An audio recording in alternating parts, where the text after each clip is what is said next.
Hello content. Welcome to mga parde. Cut. Paga.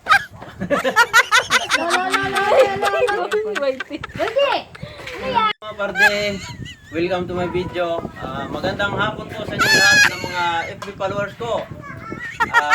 Ngayon, mayroon pa ako sasabihin sa inyo tungkol po sa isang prutas na wild fruit po ito na puno.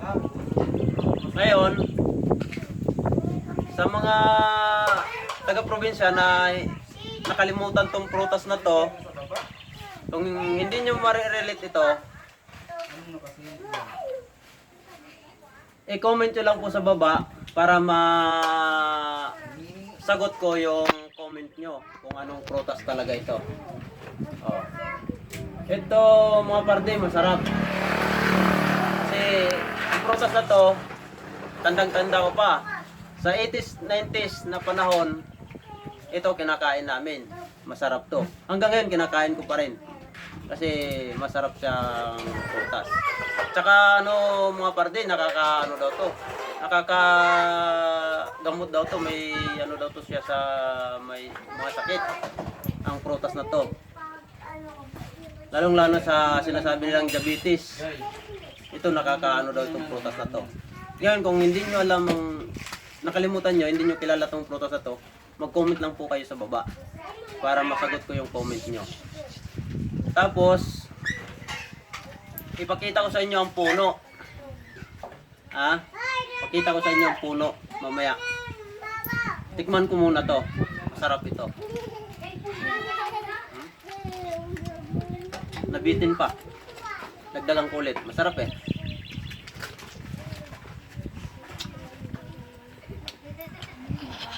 Masarap. Masarap siya. Matamis.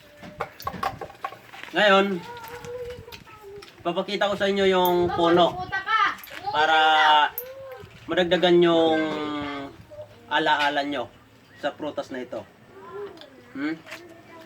Yeah. Okay mga parde, ayan yung puno niya. Yan, yung prutas na kinakain ko kanina.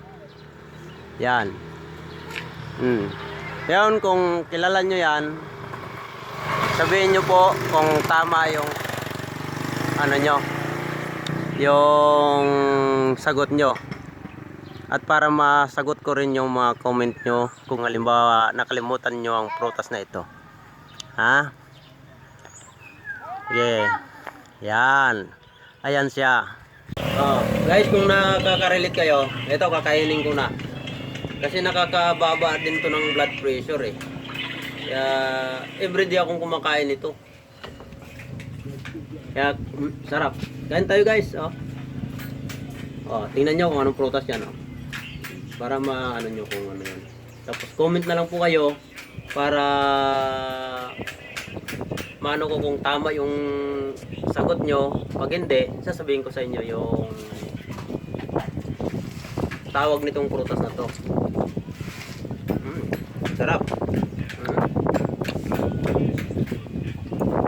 Tara guys, kain tayo. Elaine, ayos ng upo.